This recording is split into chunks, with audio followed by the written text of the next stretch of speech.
Jessica? Good to be here. Yeah, same. Well, since it's 10:30, I thought we'd just get started, and the other folks will uh, show up or not as they will. So today's topic is hobbies, and one might ask, what is the point of a hobby? Even if one has a hobby, one could ask, the what is the point of a hobby? And I have something of an answer for that, but I'd like to hear your ideas, whether you have a hobby or not. What do you think the point of a hobby is? Or what is it? What do you call a hobby?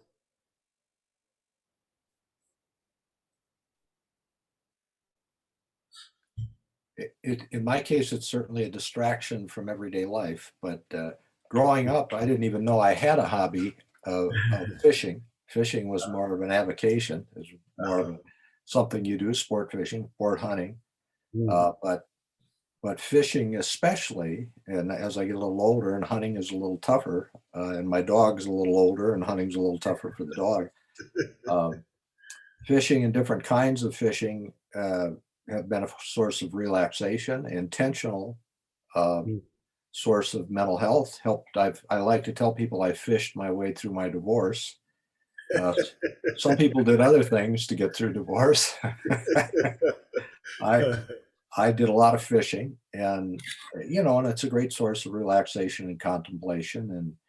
And in my current situation, where I have some dizziness and some eye issues and things like that, fly fishing and vestibular effects that it has are a form of therapy for me, both Really? emotional therapy and physical therapy. So trying to be steady on rocks as I move through a stream, and casting as I'm walking, and watching the fly with my eyes is, I think, and my physical therapist told me, is a very beneficial form of vestibular therapy. So Okay. it is many things, as well as a producer of food I like to eat. My wife likes to cook and eat.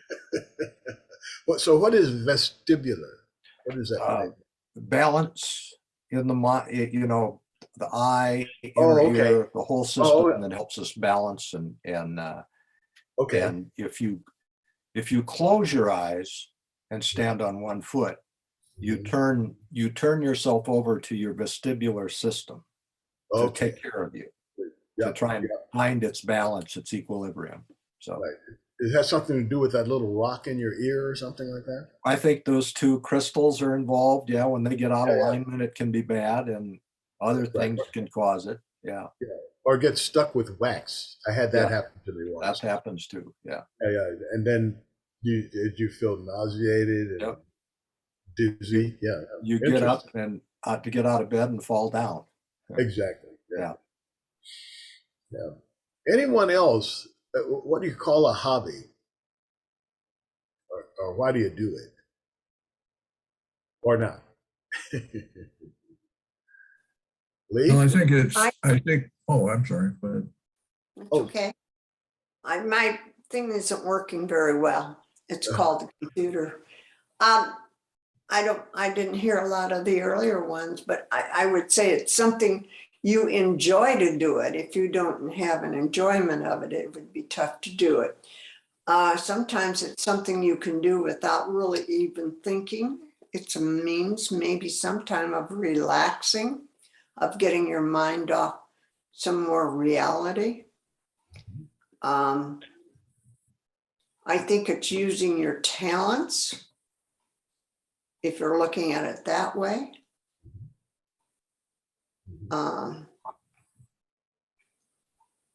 I like what I enjoyed hearing what he said about how it's your balance in life.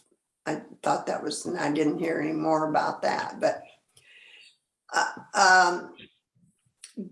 people who are extremely busy with employment don't always have time for hobbies.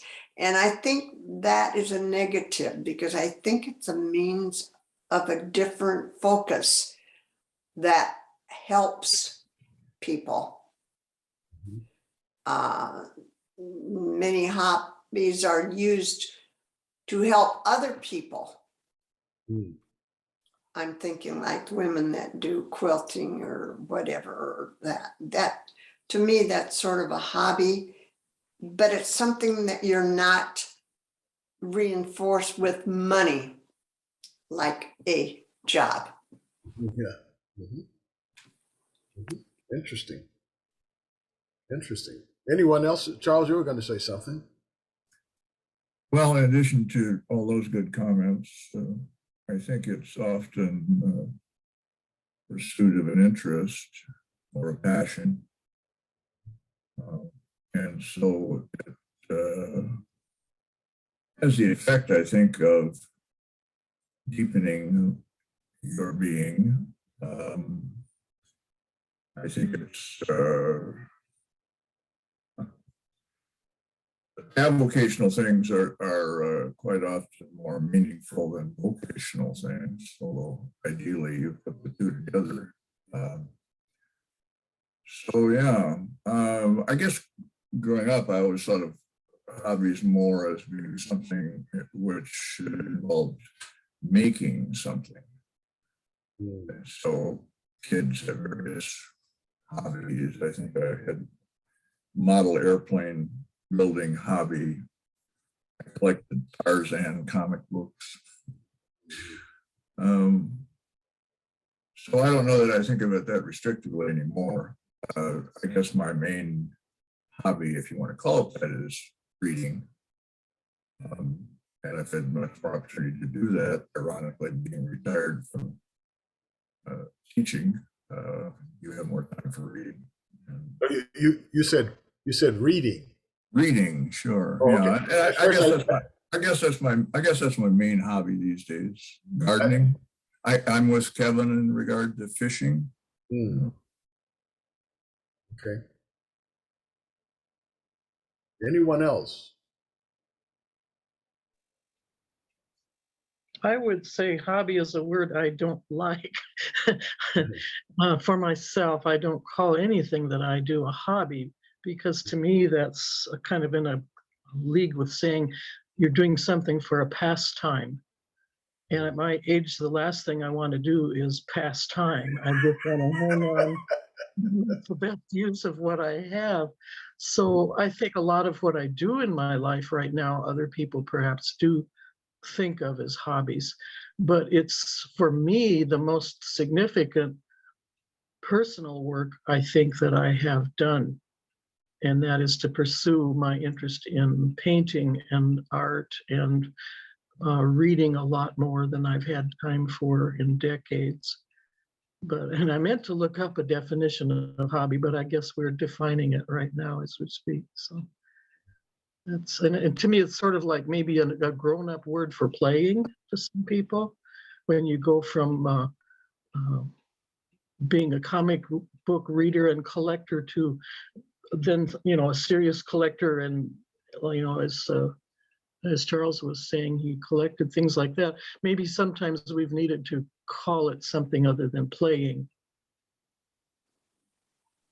Well, I have a question, yeah, sure. Go ahead. and she just brought that up in the end, so I missed that part. Hmm. I've always wondered the purpose of collecting. I have seen in my lifetime now people I'm very close to who have collected. Family don't want it. It's thrown in the trash. So I don't know the purpose of collecting. Well- Guns, paper dolls, statues.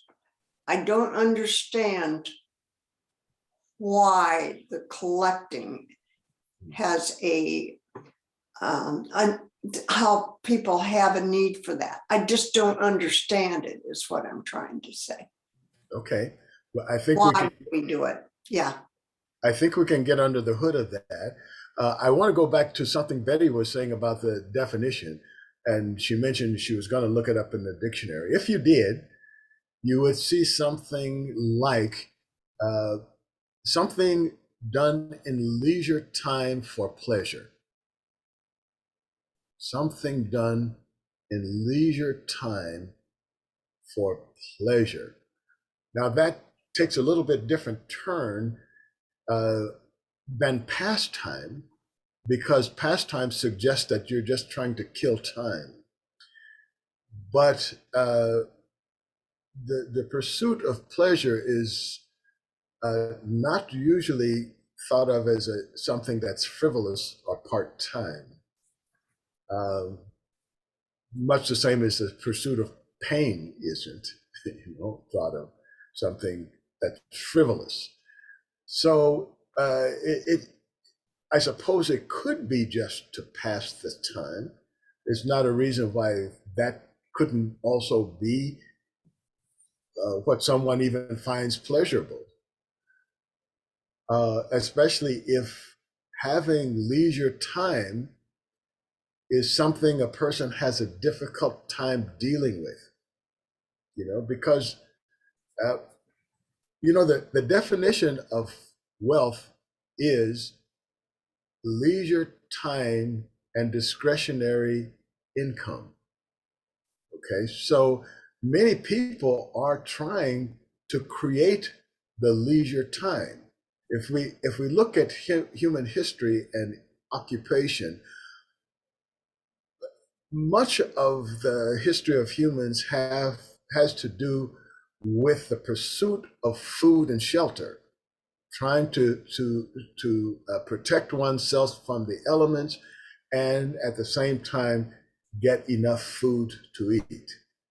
Okay, and we'll throw in water as in terms of nutrients. Okay, so if all of your time is taken up with that, and guarding against your other environmental resistances, like your enemies on the other tribe or something, and or even within the tribe, then you don't have much leisure time. But as you are, or let's say, depending on where you live, at certain times of the year you have leisure time.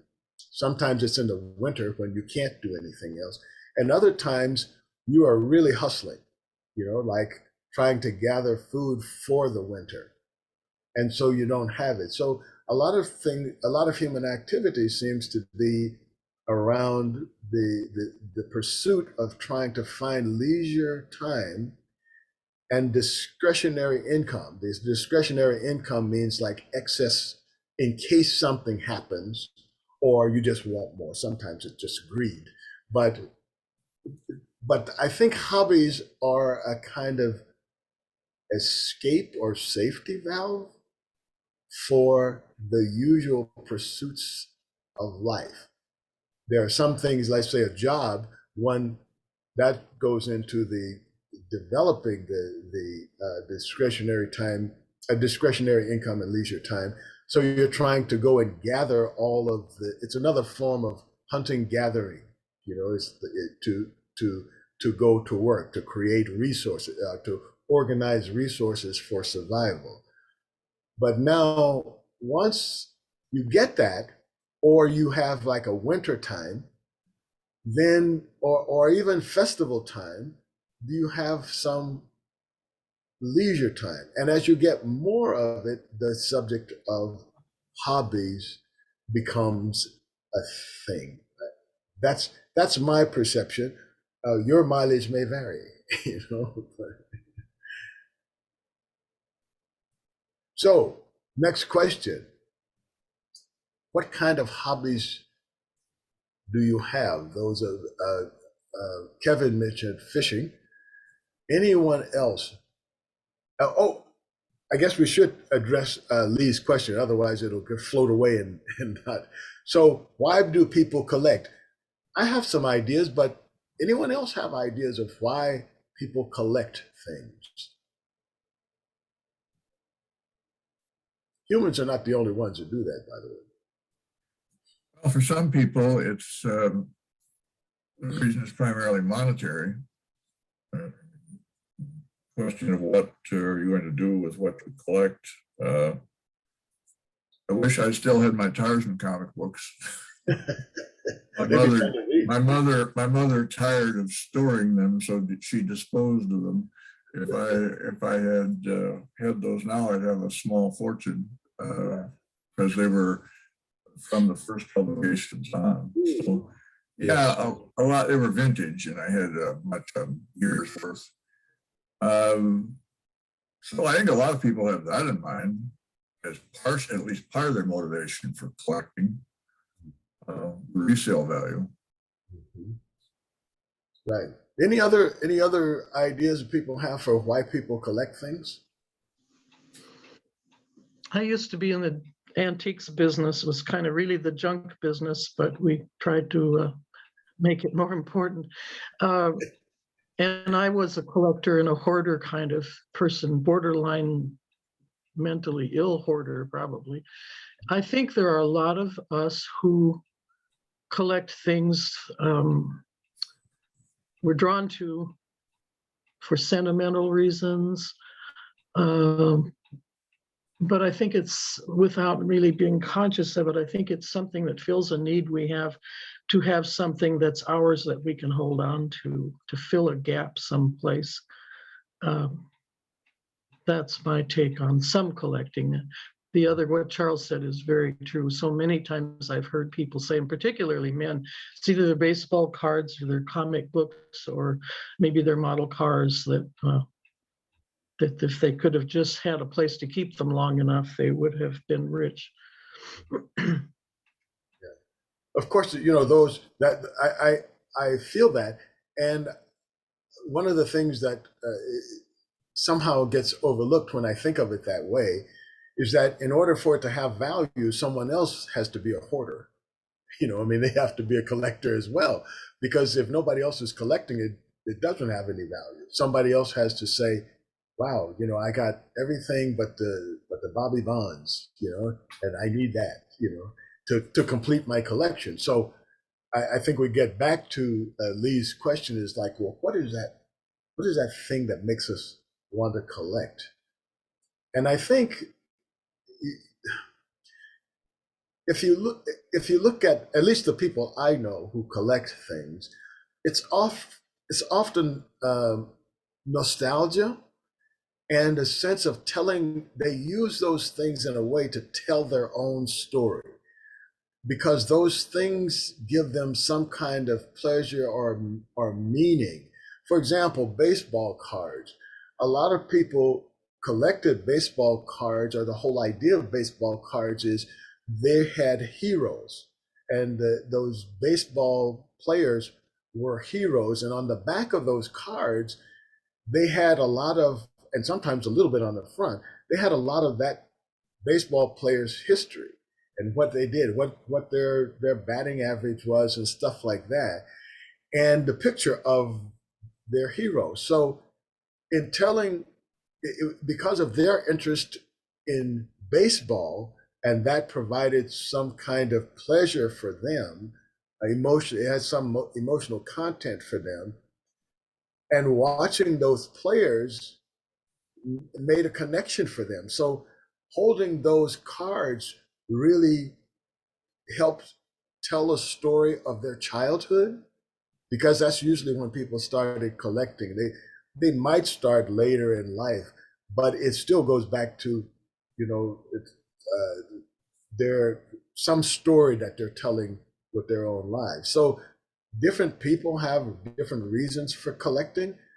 Some people, it's a history, like when people, or it's a way to keep track of something. Like people who do trains, I think is in the same thing with guns or trucks, and they'll have all these model trucks.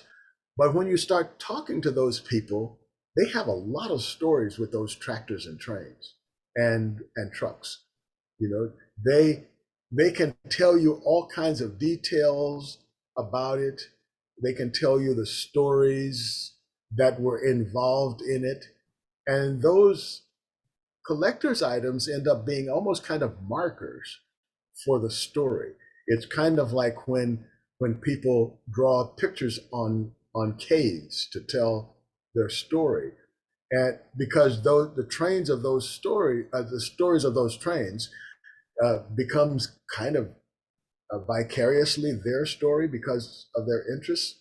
Does that make any sense? Yeah, yeah.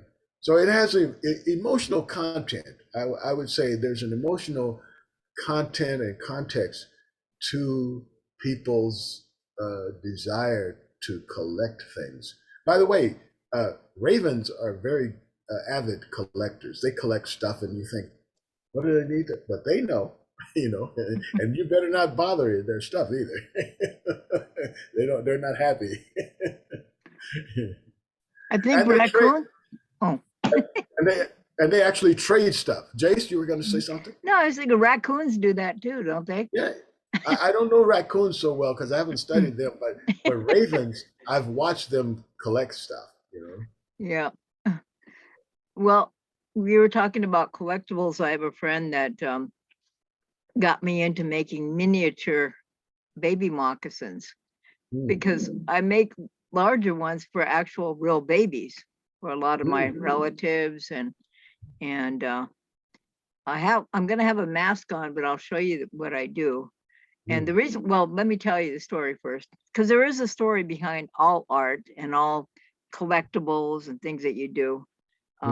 People have their stories, but I started making tinier ones because she collects things that she likes to put on her Christmas tree. And so she particularly likes baby things like, or things associated with various cultures, Native American cultures. So she knows that I make baby moccasins for relatives and friends and whatnot. And so she said, Jace, can you make a tinier pair? And I said, tinier than these? Because I make like size 0 and size 1 and, really small ones. And she said, because they're like collectibles for the families, because the babies don't wear them very long. They wear them maybe a few months. Yeah. But but I said, I'll try. So I have my mask on today because I still don't have my teeth in because it's too early. You should see. But I'll try to be on here so I can show you. I don't know if I can show you, but they come like really little. This is Wow. the top of the moccasin. This is the sole. Hmm. And you got to sew them. Actually, I'm working on a pair of moccasins now that are for a baby, but as we're visiting here and I'm listening, I'm sewing a sole on a moccasin because I do that watching TV, and I don't do it reading though, because it's kind of hard to do it like that. But I enjoy doing that. But this is how they got to be this little. They're tiny. Oh, wow. Yeah. And that's some red, white, black, red, yellow, white. And this is some blue and white ones. So what happens is I was able to make her a little pair, and she treasures them, and she's all happy. And other people saw my little tiny ones and said, I want a pair of those, Jace. I said, well, what colors do you like? And so they give me their colors, and then I start working on a pair for them. And so I must have made at least 50 pairs now. Well, I went crazy there for the little ones, tiny ones. I went crazy there for a while in my life, and I was making beaded baseball caps. Everybody wanted a beaded baseball cap for me. So I made over 100 beaded baseball caps. I don't do those anymore. I got tired of doing those. So the reason why I do art, though, I call it art, I don't call it a hobby. The reason why I do this is because I enjoy it, for one, the main thing. But when I'm working on baby moccasins, I'm like, in this case, I know a baby's coming in our family.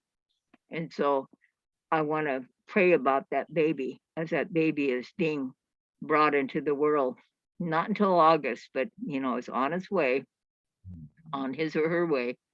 And so I pray for the health of that baby. We don't give material items to that child until the child is actually physically here. And so we pray about, their journey to be here. And then after they come, then we give them the gift. But I do this. One of the things one reason why I got to do beading and started doing beading years ago was when I was still teaching. And it allowed me to do some right brain activities versus left brain activities, which I did all day, those kind of using my brain to think and all that. And this allows me just to think about all kinds of things that are not work related. They're just fun stuff. And I do that because I love babies and I love people and I want to make them happy with my little gifts. So Excellent. that's enough.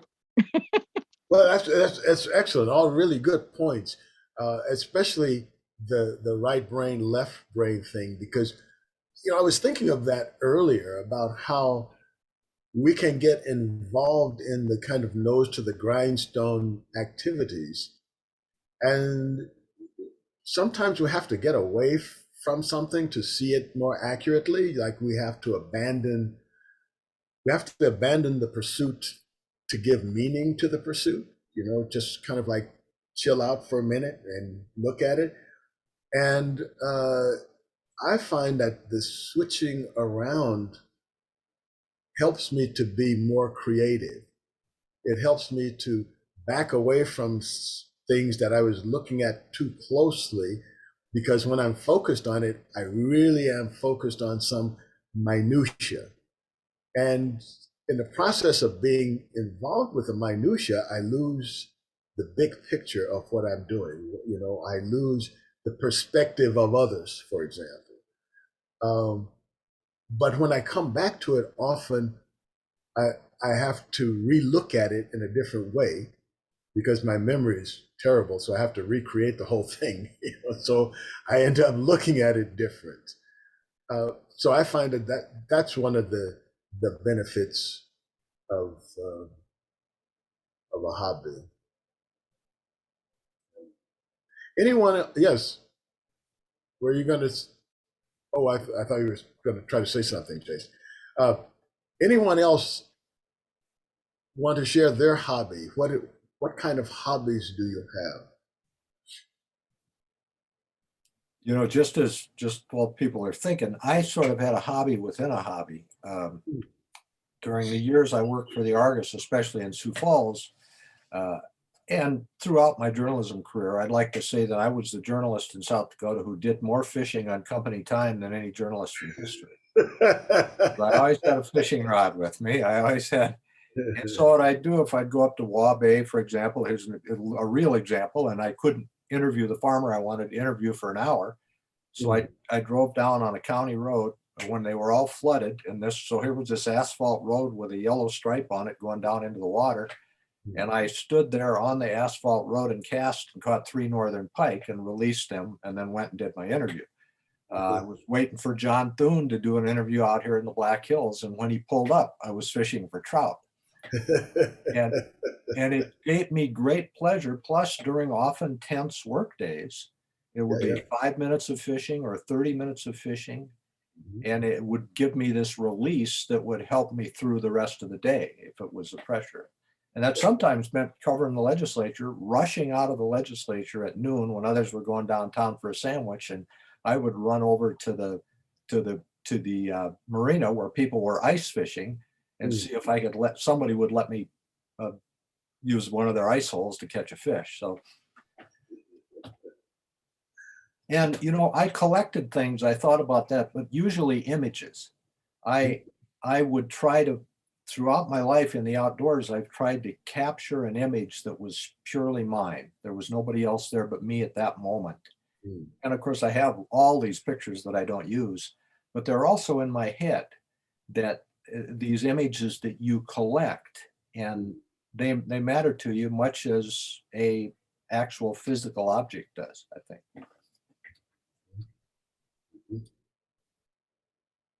Exactly. Exactly. Very interesting. Anyone else have a hobby that they would like to share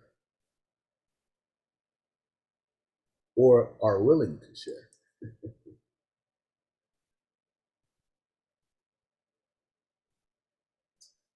Well, let's look at another part of it. Why Betty had mentioned before that, like the concept of pastime just seems like, wait, I'm wasting time and that's all I got left. I don't have much of that. So it just seems like doesn't make sense to waste time. But what are some other reasons why many people don't have hobbies? I noticed even like kids, when I was growing up, it was almost mandatory that you had a hobby or you were like socially ostracized.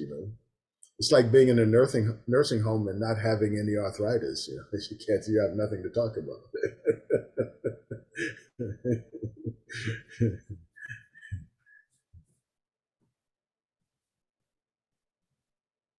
Anybody else? Well, why would people maybe not have a hobby? Lee? I have no talents, Interesting. No talent. so I've never had a hobby.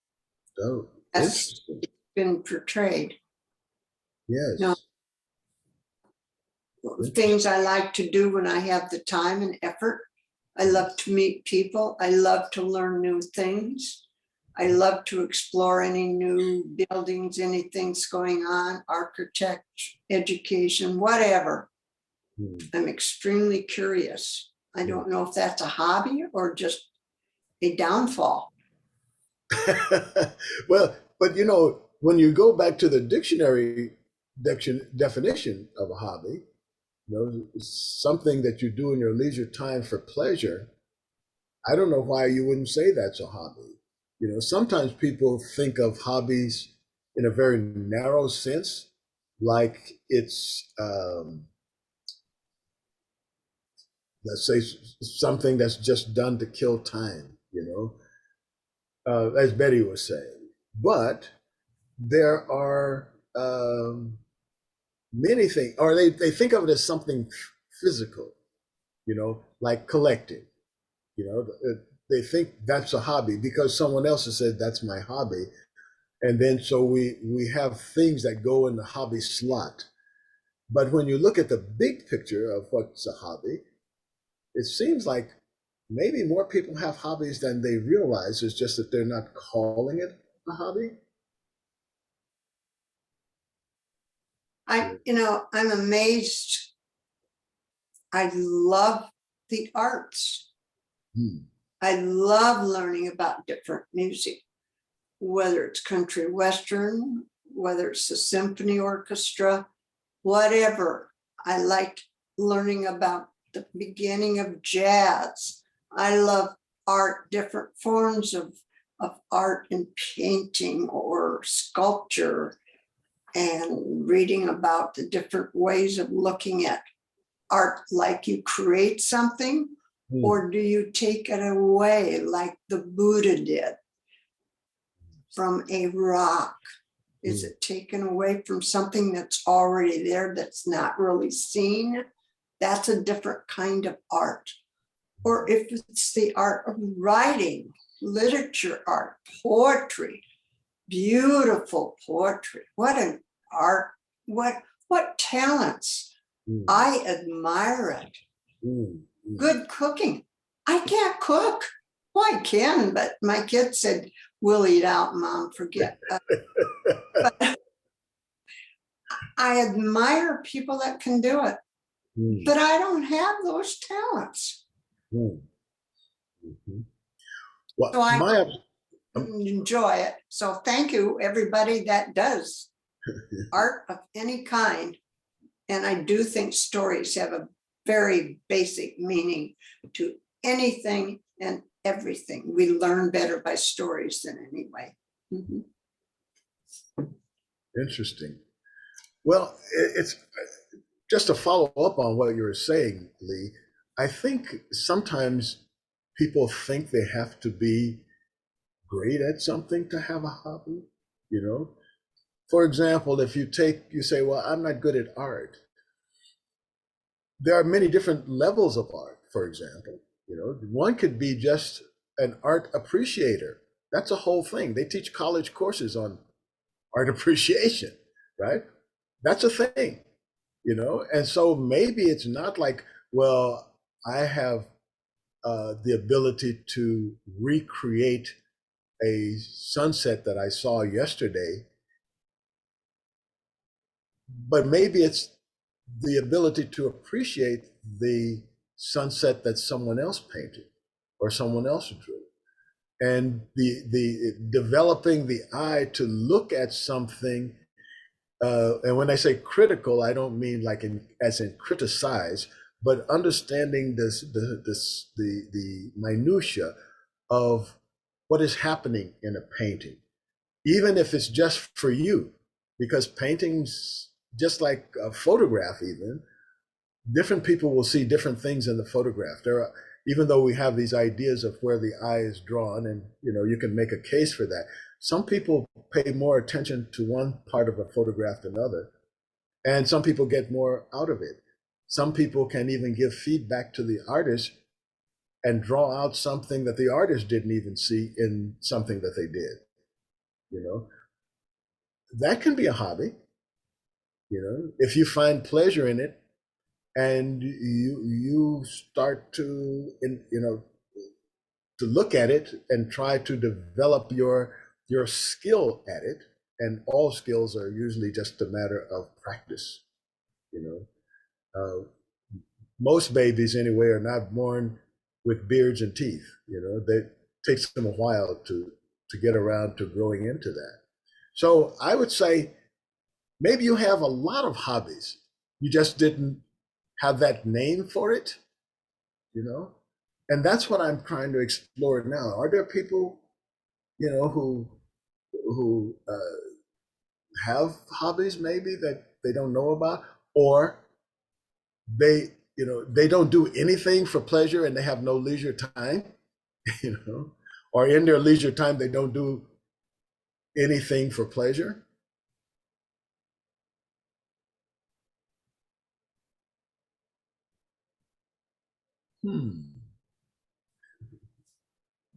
Yeah, go ahead, Charles.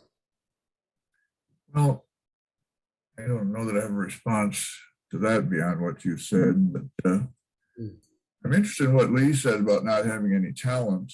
I'd probably dispute that a little bit. I think that we all have potential to create. And so if one pursues one's interest creatively, whatever that might be, I think one is almost inevitably better and better at it. For instance, she mentioned poetry. You have a passion for poetry, you can write a poem. And then you can eventually write a better poem as you read more poetry and appreciate more of what other poets have done.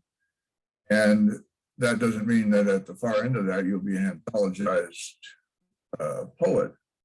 But I am inclined to think that Lee, obviously an intelligent person, if she put her mind to it and her heart,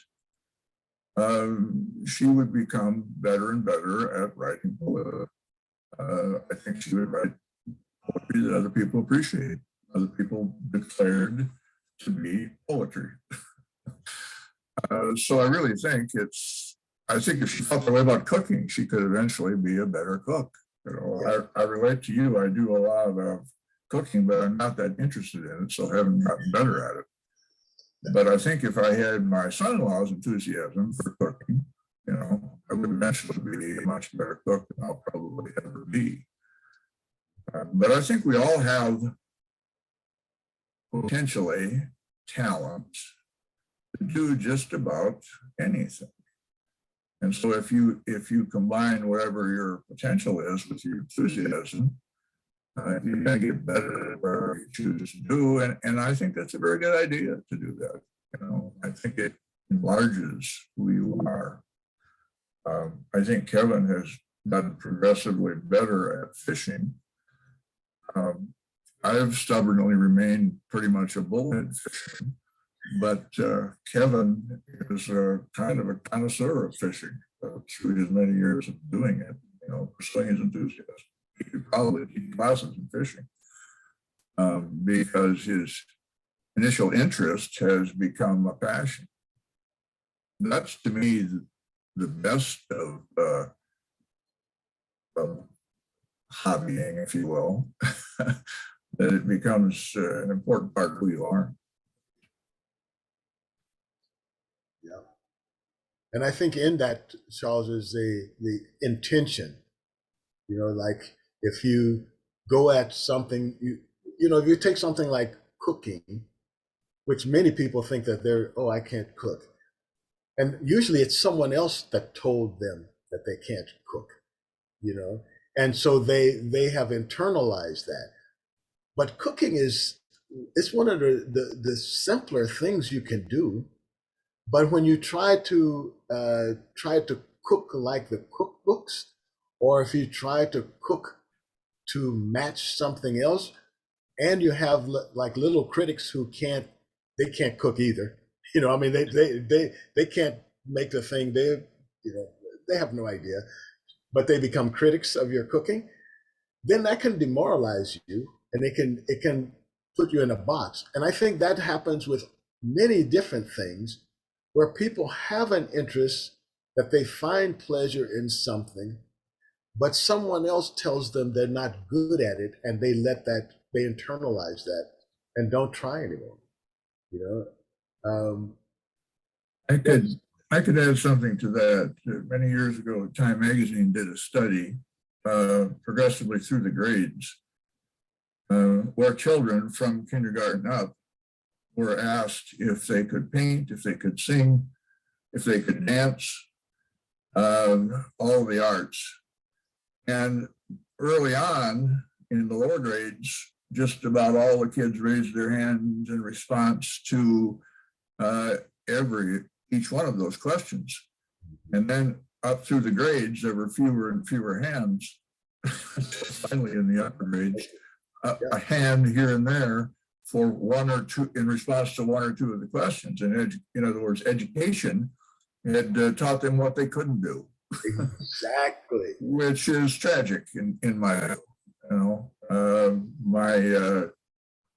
My fifth grade teacher in a little school where the teacher taught all the subjects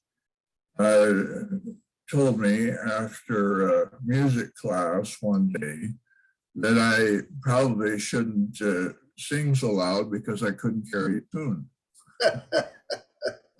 I never sang again. She killed that in me for a long time. Yeah. I sing a lot now. I don't know that I'm a lot better at it than I was when I was in the fifth grade, but I'm not persuaded anymore by her censor that I can't sing. Indeed, I can sing, and I will. Excellent. Very good example. Very good example. I bet you have a beautiful singing voice, Charles. I wish.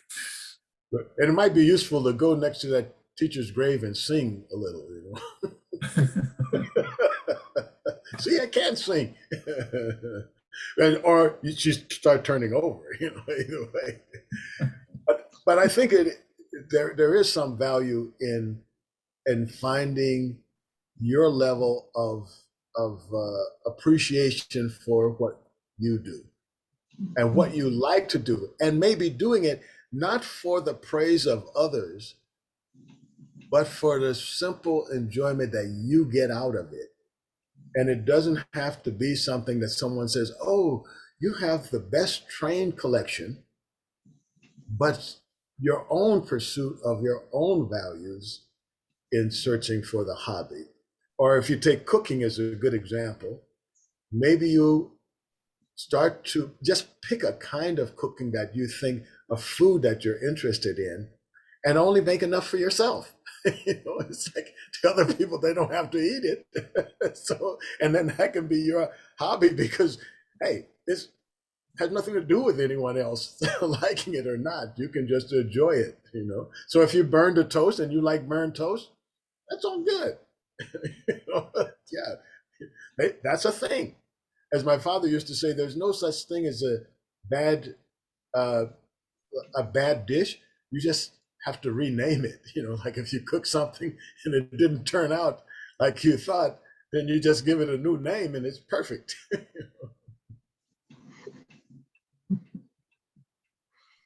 I have a question for Chuck and maybe for all of you. Yeah. This is the only painting I've ever done. It was 50 years ago, and it's called The Fisherman. And I don't know if you can see the fisherman down at the bottom. Mm. He has a pole there somewhere, and there's a stream and some shoreline vegetation. Chuck, would you say that with some work I could get better at this could be my hobby? Almost inevitably, Kevin. I promise you. I have room to grow? Is that what Keep going. Stick to it. Hey, before everybody shuts off their monitors, this has been the most delightful exchange I've ever had. Thank you. Yeah, you bet. You bet. Yeah. So, any other hobbies that people have or could think of maybe you would like to explore, but don't know how to get started? Anybody like to start a hobby, but are not sure, like what hobby? How do you find one? How to get started? Anybody are thinking about starting a hobby but doesn't know how?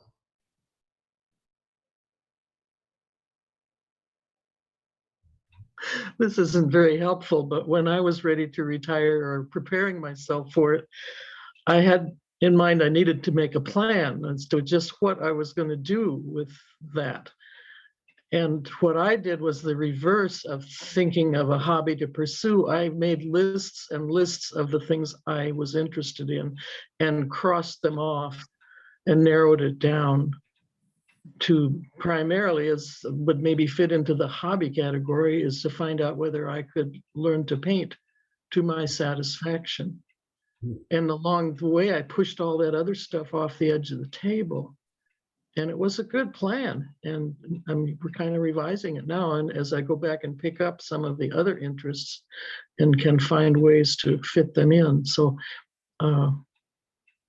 I did want to say a little bit earlier that I think one of the reasons many of us did not pursue hobbies that we were obviously had some talent for was because my parents' generation had to work so hard, and especially with a house full of kids, to keep us in that house and food on the table.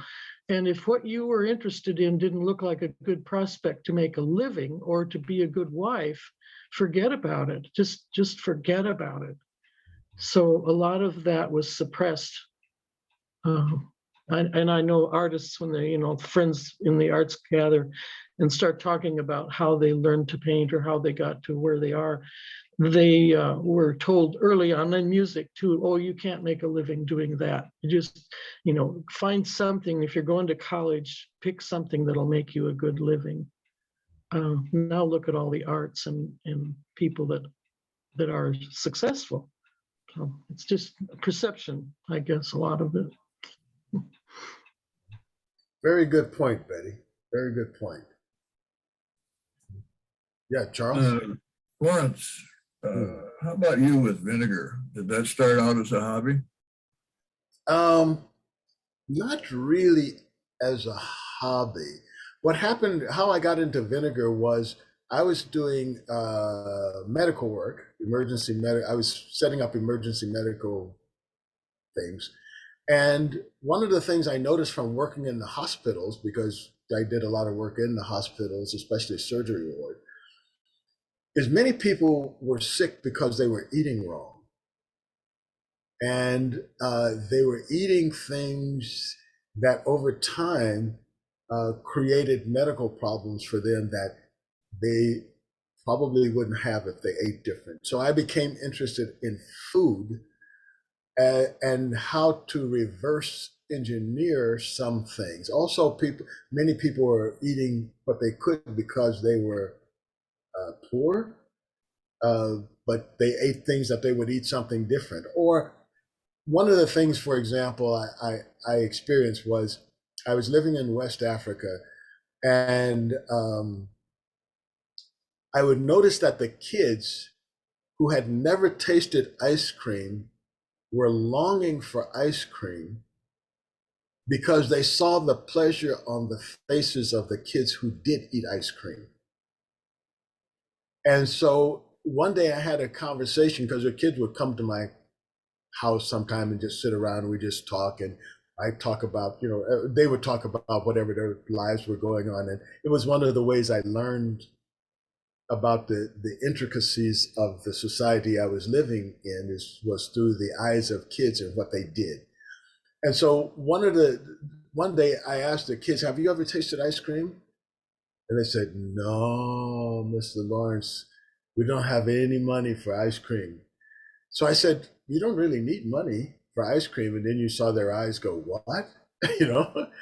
And so I said, I asked one of the kids, don't you have a cow? Yeah. Would you bring me some milk from your cow? Yeah. And I asked the other kid, don't you have some mangoes in your courtyard? Yeah, I got the mango. I can bring a mango. Okay. You bring a mango. And how about you? Don't you have some eggs at your house? Don't you have chickens? Yeah. You bring me the chickens, you bring me the milk, you bring me the mangoes, and I'll bring the salt, and I'll show you how to make ice cream. Right? And I showed them how to make the ice cream. And in about 2 weeks, I noticed one of the kids had, not only was he making ice cream, but he was selling it to other kids in the neighborhoods. So that was like a wake-up call. It's like, okay, maybe I can show poor people how to make things like ketchup, mayonnaise, and stuff, reverse engineer all the things that they spend money for, but I know is cheap, like mayonnaise. It's no money involved in that, really. There's some eggs, oil, and some powder, and it could be pepper, many different things.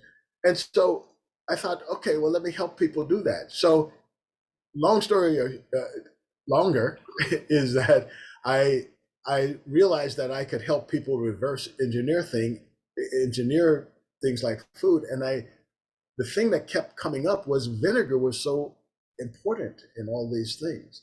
It was one of the central ingredients in so many foods that I wanted to reverse engineer and show people how to make at home as easy and cheaper, and that they could make, you become the mustard maker, your neighbor down the hall, he becomes the mayonnaise maker, and I can show you how to make ketchup in your house, and you can make better stuff than you can buy in the grocery store, and for little or no money. So that became a passion to learn how to do that. And I went to school to learn, one, food science. So I learned how to reverse engineer the food. And in the process of that, I did a research paper, and I was asked, so I decided to do it on vinegar on a fluke, because I figured, well, of all the things that the professor talked about, the thing he hadn't mentioned was vinegar.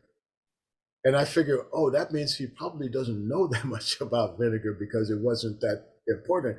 So if I do a paper on vinegar, it will receive less, let's say, scrutiny than on wine, which he was a real deep specialist in.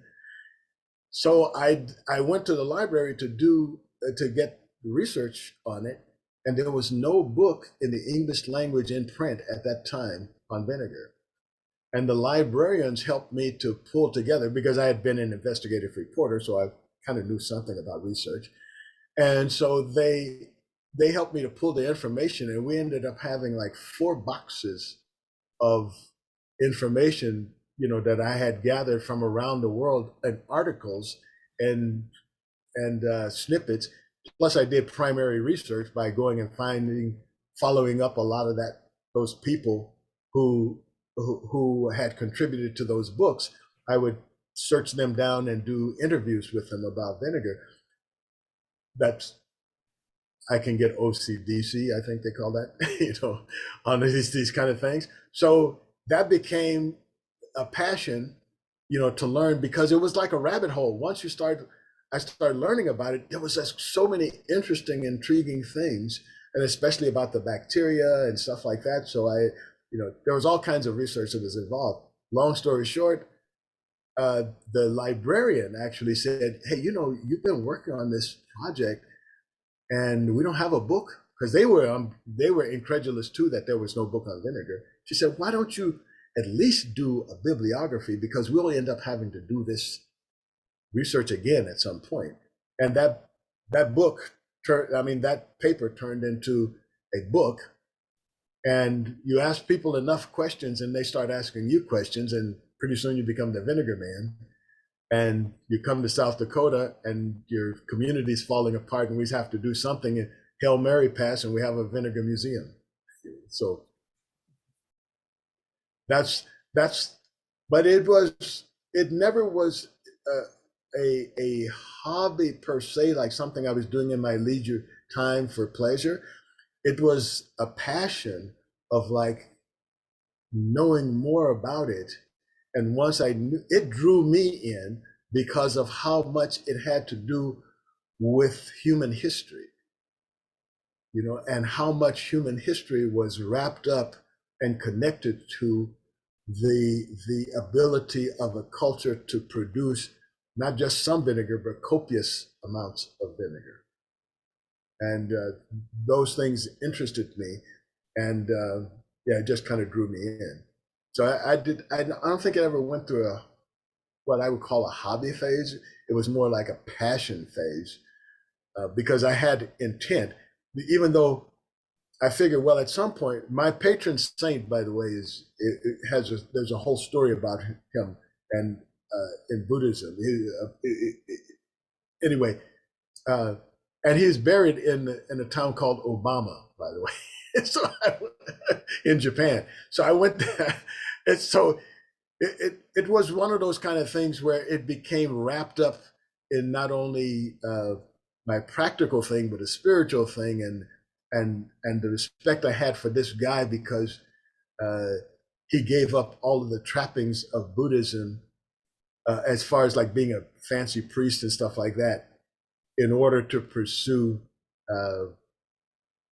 a deeper meaning of Buddhism. He gave that all up, and he ended up earning a living by making vinegar from the thrown away rice from a castle that was nearby. So anyway, that's a whole other story. But anyway, you asked. Well, we're right up on our 11:30 time limit. Anybody else have any closing thing or something they want to add before we go? Anybody? Well, we'll see you all next week, and we'll have another exciting conversation. Bring your friends.